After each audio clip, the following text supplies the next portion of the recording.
Hey friends, welcome to another episode of the Tennis and Bagels podcast. My name is Andre, and I'm here with not a special guest, a friend of mine from the time I was at Tennis Canada.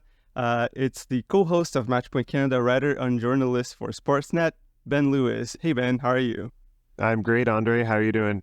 I'm alright. Yeah, just kind of excited a little bit for the off season. At the same time, just a little sad because every time tennis ends, there's always some days I'm like, well, I wish there was something happening, but it's not the end. Still, there's to the next gen. But we are going to be, just reviewing a bit of the last week's the happenings of the Davis Cup, and just since you're at Matchpoint Canada, it's your area of expertise is all the Canadians as well. So we're gonna be, seeing like how they performed. It wasn't our most special Davis Cup run, but at the same time we had some positives to it, I feel like especially Milos Raonic come back to the Davis Cup team was extremely encouraging.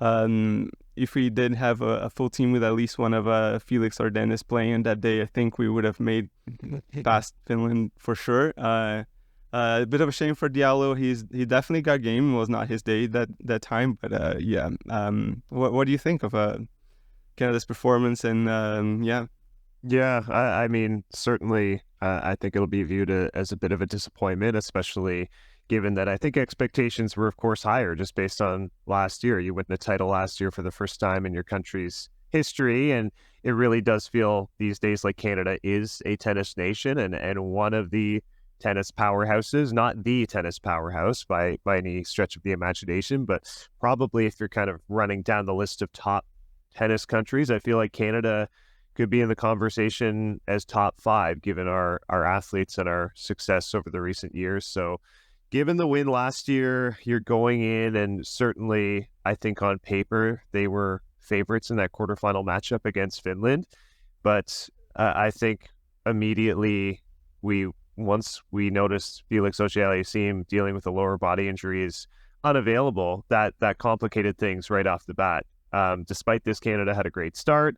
Milos Raonic getting his first match win in Davis Cup since 2018 was a fantastic storyline. I almost wish it would get a couple more headlines than it would have if Canada had advanced past this tie into the semis, but it's a big deal to have a veteran who's been to a Wimbledon final and been one of Canada's trailblazers in a sense for this sport and its success back on the international stage and winning. But I mean, Gabriel Diallo in that second match, that to me was kind of the coin flip match. He's against Otto Virtanen of Finland, and they have somewhat similar games, big servers, kind of the big serve +1 style, and Virtanen was just a little sharper. And I felt like in the deciding doubles rubber, Vasek Pospisil just didn't look particularly healthy, and he probably needed to be the best doubles player on the court, and he wasn't. And I know he's been dealing with stuff with his shoulder and arm and back, didn't seem to have same pop on his serve as usual. We saw him getting some treatment at one point at the tail end of the first set. So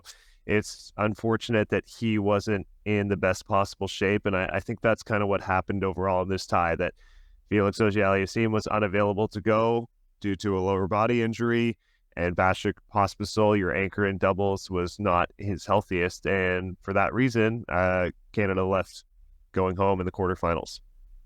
Yeah, exactly. I think it's a bit unfortunate the stars were aligned for Finland on that day, honestly, for them to go through with the Felix announcement. I totally agree. I think Diallo's match was definitely the coin toss. I don't think that he played. I don't think he was able to produce some of his best tennis from September. I think he played one of these matches. He would have not easily, but he would have most likely won that match in Finland, and it would have been.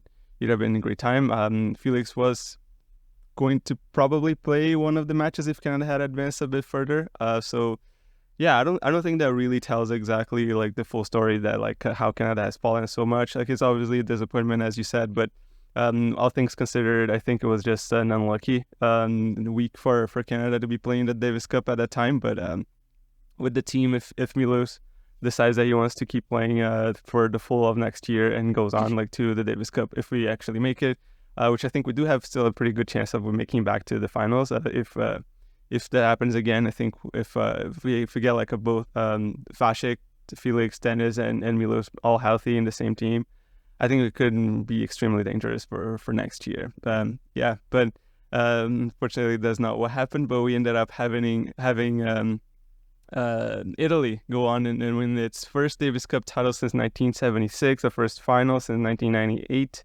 And honestly, everybody played well. Sonego did an extremely good part in the doubles. Matteo Arnaldi was a bit of a story, like in terms of how it was his first time playing for Italy in competition history. Won a very significant match against Popirin in the final. But the story is definitely Jannik Sinner. There's no going around it. Jannik Sinner coming back from a monstrous fall, almost like a bit like Felix did last year with a bit less titles, but ATP Finals final, first and second win against Novak Djokovic now in just 2 weeks, 3 matches. What are your thoughts on that one?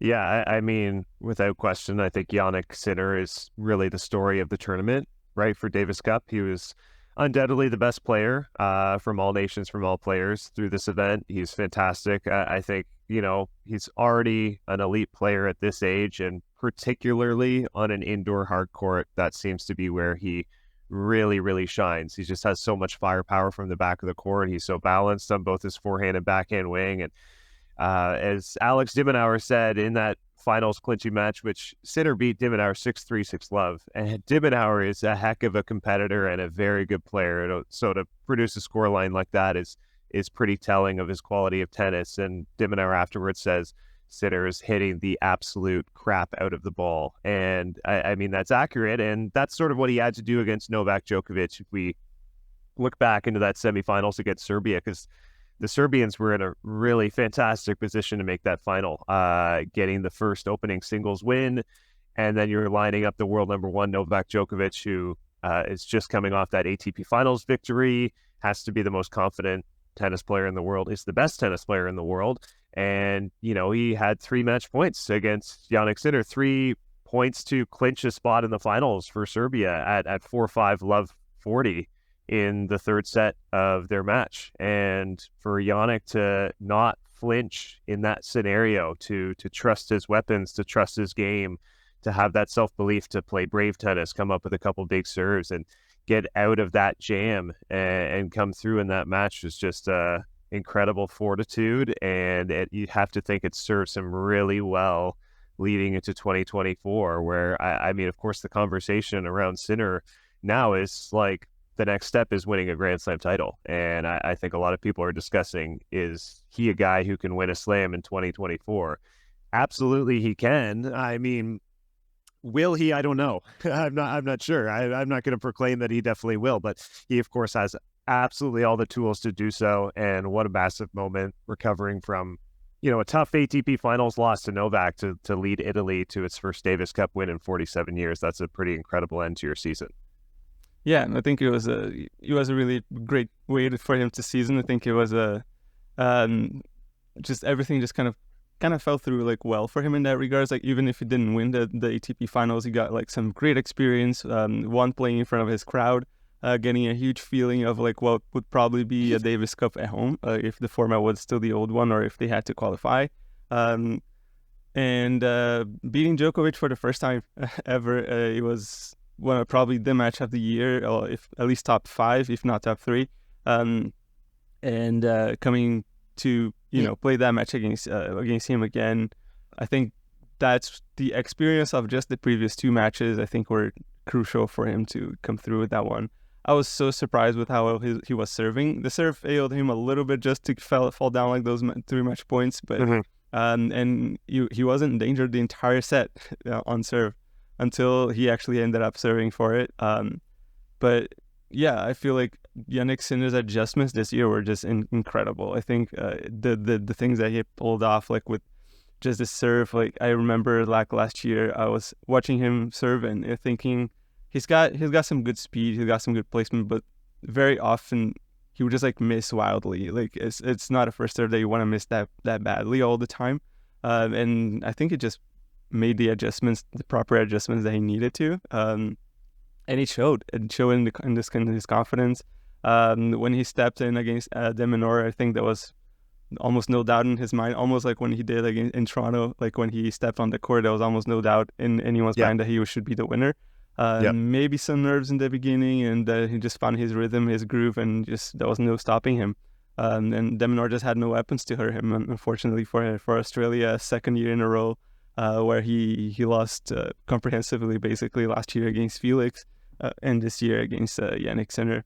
But one of the things that I found like Sinner had not necessarily improved that much, but I think it just showed up in his game that I didn't expect to see as much because he's such a power-based line player, is how well he volleys. Like, he's just competent at the net. Like, his volley technique is great.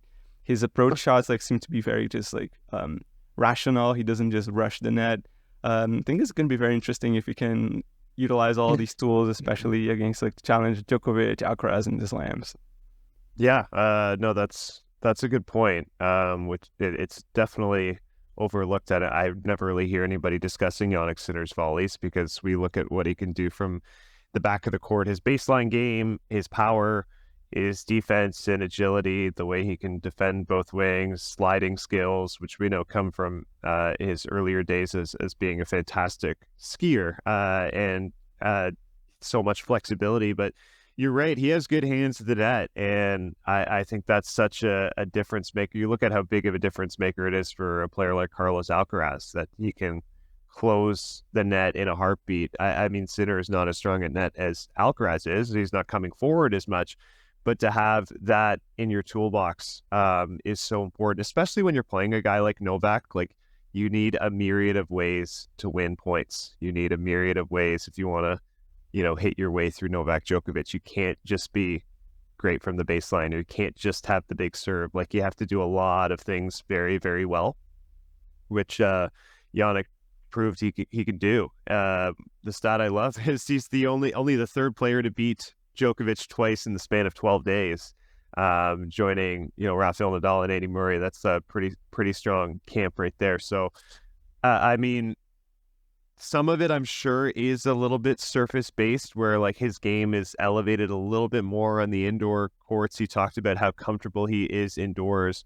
So I mean, I look at his season, it's an outstanding season, and then the only knock on it is looking at the Grand Slam results, where he went round of 16 Australian Open, second round of the French Open, which was a big letdown, semifinals at Wimbledon, which is a good result without a doubt, but he didn't really offer much resistance in that semifinal, if I recall, and round of 16 at the US Open, where he kind of physically wilted in a fifth set to Sasha Zverev. So that's sort of the next question he has to answer. Is he built for best of 5 over a 2-week period of time? And I know in the summer, after that US Open loss, he said his biggest focus was improving physically. I don't know if that necessarily means we're going to see him stronger and add some weight. I'm not necessarily sure. Or physical training in terms of conditioning, endurance, getting those areas of his game better, because as you said, he served really well. He has volleys. There's a lot to the game itself that's, elite level and capable of beating absolutely anybody. Mm-hmm. Yeah, it's been a bit of a question before, because he was the first time he's ever reached the Grand Slam semifinal, and it was a lot of questioning about like whether he was able to translate all that success to best of 5, as you said. Like, it's definitely going to be the question, and to be fair, I really do hope that he can do it, because this game is so exciting to watch. I think the Grand Slam just lose a lot in terms of now one of the top 4 players in the world. It's like making a little bit like I ain't making all these comparisons all the time. We make them like with the big 4 and Andy Murray, but like now I feel like if we got a pretty solid top 4 in the world, got Medvedev, Djokovic, obviously, and Alcaraz, and now with Jannik Sinner, they're all playing very well, very confidently, and I think it's got really good potential for great matches if they can go through in the final stages of slams and play each other. I think it's going to be very interesting, very exciting, especially if Jannik Sinner is able to make more semifinals and offer that resistance that he hasn't really been able to do much of. Except maybe last year when he did push Djokovic to like 5 sets, I think was in the Wimbledon, the quarterfinals. Yep. Yeah, and crumbled a bit in the last 3 sets, but yeah. Right. No, well, that's great. And I think it really makes for a pretty fascinating Australian Open because you look at this past year's Australian Open and really felt like Novak Djokovic didn't have a challenger. I mean, the way he just coasts, and I know he's always going to be the favorite going into the Australian Open, hands down. I mean, he's won it 10 times. He's so confident there. He loves the surface. He's the best hardcourt player of all time, without a doubt. I mean, he's the best player of all time. So all things are sort of stars aligning for Djokovic to always have success in Australia. But this past season, it almost felt a little too easy for him in terms of who was in front and who was there to properly challenge. Nadal's body sort of breaking down and going out early. Carlos Alcaraz not being available to play. Jannik Sinner's game was nowhere near where it is right now. And you just didn't have the Holger Rune, probably not fully developed. Some sort of names kind of crashing out early that you didn't have someone truly properly challenging Djokovic towards the top and towards the latter stages of the tournament. And even Medvedev, I believe, went out to Sebastian Korda. So a lot of strange things happened at this season's Australian Open, which made it almost a very easy title for Djokovic. I think that's going to change a lot in 2024. Djokovic is still going to be the favorite without a doubt, but Jannik Sinner's obviously very much knocking on the door. Alcaraz is going to play. He didn't last year. I think Medvedev is a lot sharper now. I think he was sort of mentally not in a strong place earlier in this season, and he's there. So your top four, as you said, is really, really strong, and it feels like there's a gap between those four players and the rest of the tour right now. Mm-hmm. Yeah. And I think especially, as you say, like Djokovic has hands down the favorite. I think it's always not the smartest decision to always like bet against him so much, but I think the doubt is there. I think if Djokovic will be thinking about it as well, especially after losing twice to Jannik Sinner.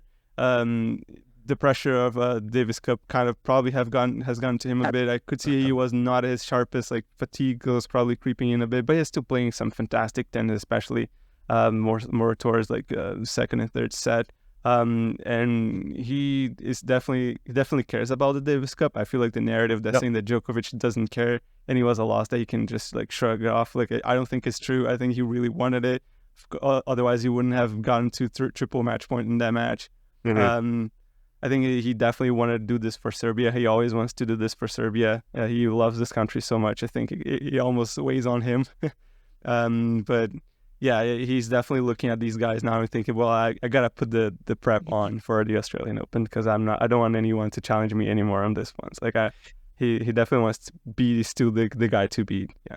Oh, for sure. I think he knows he has to be at his 100% level. He has to be peaking for the Australian Open if he wishes to win it again. And this past season he won it with an injury. I don't think that's going to be possible for next year, where I know he was dealing with a tear in the hamstring, which he just sort of managed between matches, had it heavily taped up, and still got through 7 matches. I think the bigger question for the younger guys, I know Alcaraz did it at Wimbledon, obviously, in that epic final, is can you beat Novak in a best-of-5 match?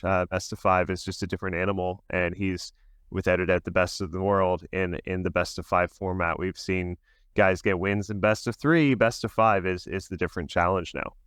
Yeah, for sure. It's where Djokovic has excelled, like where he Nadal and Federer specifically have developed their games to always be able to basically peak in the slams and do their best there, and that's why they dominated. That's why they're the biggest champions the world has ever seen on that stage, specifically in the Grand Slam, but also everywhere else. But the Grand Slams have been far and wide dominated, even if the guys have been able to break through in the 1000s and the other tournaments like a Halle, where Federer always used to play, Barcelona. But yeah, it's the Grand Slams where it's at now. Like everybody has to, focus as best as they can to go into that best of 5 and challenge the best of the best over 7 matches, which is 7 matches in 2 weeks is a huge challenge for everyone. So yeah, and I guess now that we're talking a little bit more of like in the general and like just the 2024 perspective, I know that this year wasn't the best year for Canadian players in general. Felix was struggling a lot, so much with an injury, and so was Dennis. Mila's returned, but he obviously is a return from like so long without playing. Yeah, we couldn't expect more than what I actually did. The wins that he's got were fantastic, and I think he's in a pretty good shape right now. We need to see like what goes on like in the future. But what do you think is up for Canadians in 2024? Yeah, I do think it's going to be, I mean, I'm hopeful and optimistic that it's going to be a big bounce back year. Especially, I mean, speaking on the men's side, for Felix Auger-Aliassime to drop down to world number 29, which is where he's sitting right now, thankfully, will keep a seed going to the Australian Open, which is massive, honestly, because he was at risk of really plummeting outside of a seed if he had not backed up and defended his title in Basel. So, as porous and disappointing a season it was for Felix, particularly midway and all the way through the summer. I mean, he had a stretch where he lost 12 of 15 matches, just didn't look right, looked like he lacked confidence. He wasn't serving nearly as well as 2022, managing a lower body injury. He was sick when he played the French Open and bowed out really meekly to Fognini in a straight sets match. I remember his U.S. Open match against Mackenzie McDonald, which, keep in mind, that's a tough first-round draw, but he was, I think, 1 of 14 in breakpoint opportunities in that match, just not executing and winning points when it matters most. I feel like he regained his confidence with that win indoors in Basel and the Swiss indoors, which he's now won twice. Huge to at least get a title to kind of close out your season, and I think he can really reset now and get some good sort of preseason training. I really like that he tweeted, "I'm back," after he won that Swiss event. That told me he was like, okay, he believes again. He feels like it's coming. He felt like he'd been practicing well. I know he was almost shell-shocked when he lost in Toronto at the National Bank Open opening round to Max Purcell. He thought it was probably a good draw for him to gain some momentum and get things going. So I think, he's reinstilled the belief in his game. He's serving better, that he can kind of fully reset now over the next month or so and be prepared to really come out strong in 2024. Without a doubt, he should be back in the top 20. That's, no question. He's a top 20 player. Can he knock his way back into the top 10? His work ethic, everybody says, is fantastic. He's always working on all these elements of his game that he needs to improve. He can beat top 10 players. We've seen it time and time again against the toughest players on the tour. He seems to perform pretty well against your Holger Runes and Tsitsipas's and Rublevs. He has wins over all these guys. He has a win over Alcaraz. He has a win over Djokovic. He had a win over Federer when Federer was on tour. So he can challenge the very best in the game. I think 2024, he really rebounds. If we talk about Milos Raonic, as you said, I mean, I think he exceeded expectations, honestly, in his return, given a lot of people thought he was probably going to retire and hang it up and never play again. For him to get a win at Wimbledon, for him to beat Francis Tiafoe at the National Bank Open, to get a Davis Cup victory for the first time in 5 years, that's a great story. And now the question is, how long does he want to continue? And can he stay healthy and sort of be very selective with his calendar about which tournaments he wants to play, really managing his body and his time so little things don't break down? And I've always said with his service weapon, I mean, to have something that dangerous in your back pocket, he can beat so many players. And a healthy Milos Raonic in his prime was always a top 10 player. We're not going to see that again, rankings-wise. I think a lot of people can understand that. But he, for me, at this stage of his career, can be the kind of guy that it's the last player you want to draw in a first round as like a seeded player, that you got to face Milos Raonic in the first round of Australia or something like that. I think he can be that kind of dangerous threat lurking in a draw. And if he's healthy, that booming serve going, he can sneak some big upset wins and have a good season if he stays healthy. Yeah, for sure. I totally agree with all you said in that. I think Milos, for me, like one of the things that I would, I guess like just wishful thinking in that regard, but it would be nice to see him like maybe getting another title. Just Sure. Me thinking right now about Newport. It's going to be the last time Newport is going to be on tour. It's normally a weaker draw. People are coming off of Wimbledon. I think it would be a really good place for Milos if he wanted to, if he decides to play there. I don't know what his schedule is like, but I if think, he, I feel like it could be a really good opportunity if he decides to play over there. It's like coming back to North America, playing on yeah, grass, like just right before Montreal.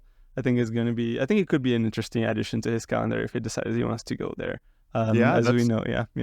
that's a good choice. I was just looking. I mean, as you say, like, can Milos win another title? It's crazy to me that he hasn't won a title since 2016. I'm just looking. He hasn't won a title since winning in Brisbane in 2016. It's almost like some of his results, like he should have, I feel like, a number of more titles. It's surprising that he's never won a Masters 1000. He's been close in the past. I know he's lost a few finals there. You know, he made the finals of the ATP World Tour in 2016, losing to Milos. He has, you know, beyond the Wimbledon final, how many times did he go quarterfinals or better at the Australian Open? 5 times. Semifinals of Wimbledon in 2014. So he's made so many deep runs in tournaments that it's almost surprising that he hasn't racked up a few more titles in his career, frankly. Yeah, for sure. Yeah, it's definitely one of the byproducts of being born in that generation where you had to For catch sure. all the Federer, Nadal, and Djokovic and Murray in the surprising 2016 season. He's just Yeah. so many players got unlucky with that, and I think Miller also ran into his Masters 1000 finals. I think all of them he lost to. Well, he lost one I think to Nadal, and other Yep. two to Novak Djokovic. So it just goes to show just how dominant these guys are, and if Millers was 22 now, I think he would have won like a couple of Masters 1000s and maybe even a Grand Slam over the next decade, because that's where he game was at, like in terms of like how intelligent he played. He wasn't the player with all the weapons, but the weapons that he used them so well, and he would excel in them so well that, like as you said, like the serve, it's just, yeah, it'd be really awesome to see him lifting a trophy, another one before he decides to call it a career. 100%. Yeah, and for Felix, definitely like the guy's young, it's 22 only, so the sky's the limit still. Like maybe he had a bit of a fallback from a super 2022 season, maybe some emotional, physical fatigue, as you said. Like he was also dealing with some injuries. Yeah, I'm just really hoping that he can up his game, get back into the top 20, get some confidence, maybe win another title or two. And then see if we can like break back into the top 10, another big run in a Grand Slam. He's definitely going to be right up there. So I don't have any doubt that Felix has the level still, and I think he has the belief. Just needs things to work together, I guess. So yeah. Yeah, I didn't mean to overlook Denis Shapovalov, by the way. I just realized I didn't even give a sort of a diagnosis on his game and maybe what to expect for 2024. Obviously, 2023 not a success for Denis, but at the same time, I mean, he's been absent since Wimbledon. He hasn't played since the grass court season, which is kind of crazy to think. And unfortunately, his ranking taking a big hit as a result of that. I mean, he's dropped outside the top 100. There were a couple positives, I think, on this season for Denis, particularly the way he played at Wimbledon. I thought was sort of the best that we saw him, and he made the round of 16. It's just really unfortunate that a knee injury sort of surfaced in that round of 16 match to Roman Safiullin, because it looked like a really nice opportunity to at least make a quarter, and there was maybe even a path there to make the semifinals if he were healthy. And I thought he played pretty well kind of at the front end of the season down in Australia. I know he lost to Novak in Adelaide, and then he had that like great 5-set battle with Hubert Hurkacz, I think in the third round of Australia. That was kind of a coin flip match. That sort of tells me like a healthy Denis, like I kind of think that's what his level is, something similar to a Hubert Hurkacz, where you're a very solid sort of top 10 to 15 player. It's just the difference is, you know, a Hurkacz and other guys like Dimonauer, for example, they're doing it on a consistent week-to-week basis. They're producing like a solid level on a consistent week-to-week basis, tournament by tournament, where they're always getting at least a few wins, and you're seeing them pretty regularly in quarterfinals or semifinals. And that's just what we have not seen from Denis over the past couple of years. It's very, very hot and cold. You'll get a big-time run to the semis somewhere, and then you'll get 3 straight opening round losses. Like that's something that's so important for him to clean up. Maybe, you know, he might always be this streaky player, and that's kind of what you have to accept. And so if you accept that's what Denis Shapovalov is, maybe you sort of just temper expectations and enjoy the highs when they come. But I hope he can kind of rebuild and reset and be healthy for the start of 2024 and get his ranking back up. Yeah, for sure. I'm looking at his career right now as in like maybe he just needed a reset time. Maybe the injury was there, but then it was also maybe a mental thing. He might do well in focusing a bit in family now. He got engaged this year as well. So we know that historically a lot of players come out better out of that because they can just put some perspective in their lives, and then tennis becomes like a little bit less of a burden to carry for them. And I don't know, maybe this could be a part of what Denis needs in his career. Maybe just a little bit of focus outside and just relax a bit on court, just to be, just get those shoulders more relaxed and more loose, and just can like let it rip on the backhand and the forehand. Like, so I think it could be it for him. But yeah, like I think it's a lot of wait and see on that. Is he coming out healthy? I hope he does. I really hope he does come back and play some amazing tennis. I'm not sure if he's in the road to qualify to Australia. I think he would need to go to qualifying right now. But yeah, I'll have to see on that. Which would be difficult. I mean, I hope that's not the case. It would be direct entry is definitely what you want, because that would be a big setback if he does have to go through qualifying. I think he might still be in direct entry, but I'd have to double check on that. Yeah, we'll see. Well, I guess that would cover it all. Thank you so much for being around. Ben, do you have any final remarks to say about Canadians, new projects coming up? Yeah, sure. I mean, thanks firstly so much for having me. I will say beyond, if you want to tune into our podcast, Matchpoint Canada, you can find us, on all socials at Matchpoint Can on Twitter, or X, I suppose we call it now. And also I recently launched a Substack. So, just kind of keep up with my tennis writing there. If you go to my social page at Ben Lewis MPC, find my Substack and feel free to subscribe. Just a way to keep up with my tennis writing. I generally launch a new newsletter every couple of weeks, just to sort of share my thoughts on what's happening tennis wise in the season. So thanks so much for having me, Andre. No problem. Yeah, thanks so much for talking, and it was a great discussion as well. I'll leave all the links in the description for Ben's socials and Ben's Substack, so you can follow in there on YouTube or on Spotify, wherever the links are going to be available. And you can also follow us at Tennis and Bagels. I'm at Rolenberg Andre, and I'll see you guys around. Thanks so much for being here again, Ben, and bye all.